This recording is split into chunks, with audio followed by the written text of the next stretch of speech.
feel a sense of purpose and stability in our own lives, that we can start to open up and care about everyone else too. And the best way to do that is to start building local communities right now.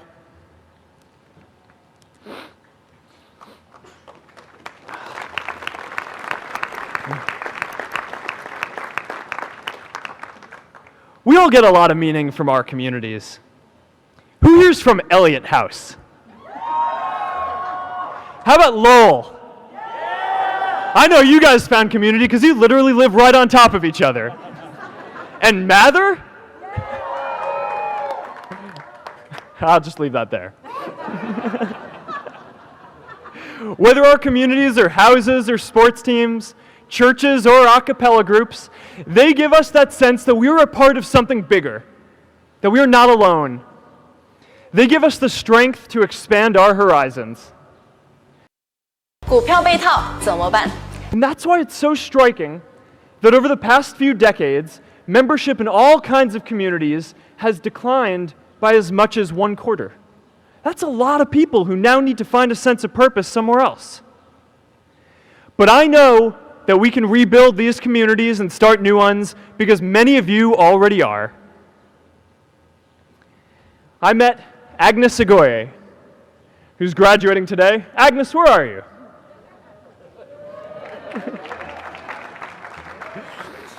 Agnes spent her childhood navigating conflict zones with human trafficking in Uganda, and now she's trained thousands of law enforcement officials to keep communities safe.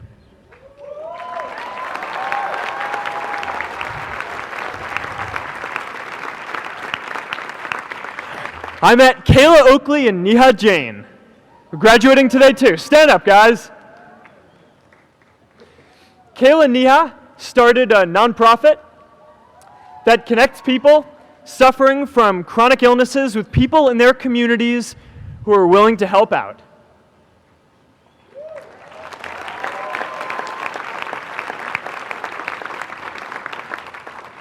And I met David Razu Aznar, who's graduating from the Kennedy School today. David, stand up. David is a former city councilor who fought to make Mexico City the first Latin American city to pass marriage equality, even before San Francisco.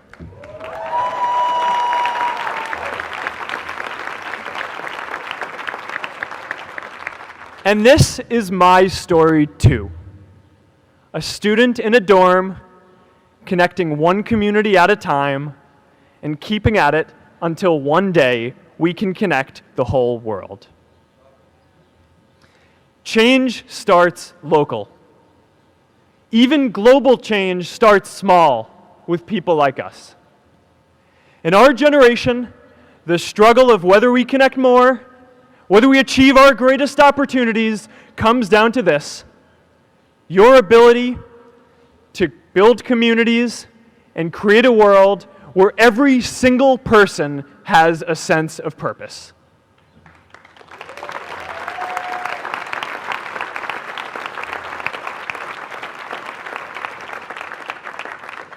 Class of 2017, you are graduating into a world that needs purpose, and it's up to you to create it. Now, maybe you're asking yourself, can I really do this? Well, remember when I told you about that class I taught at the Boys and Girls Club? One day after class, I was talking to my students about going to college, and one of my top students raised his hand and said that he wasn't sure he could go to college because he's undocumented. He wasn't sure if they'd take him. Last year, I took him out to breakfast for his birthday, and I wanted to get him a gift, so I asked him what he wanted, and he just started talking about struggles that he saw other students in his class facing, and finally he said, I'd really just like a book on social justice. I was blown away. Here is a young guy who has every reason to be cynical.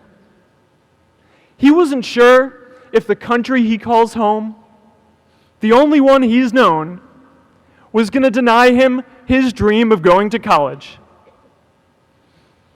But he wasn't feeling sorry for himself. He wasn't even thinking of himself. He has a greater sense of purpose, and he's going to bring people along with him. It says something about our situation today that I can't even say his name because I don't want to put him at risk. But if a high school senior who doesn't know what the future holds for him can do his part to move the world forward, then we owe it to the world to do our part too.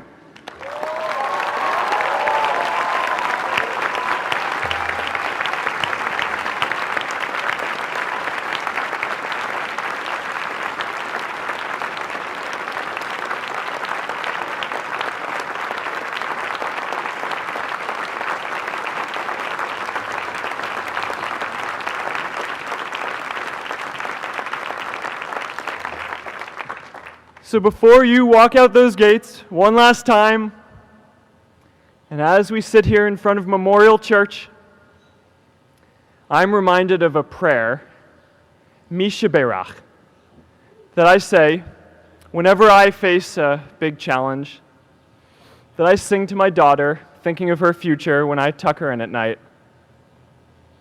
And it goes, "May the source of strength, who's blessed the ones before us, help us find the courage to make our lives a blessing."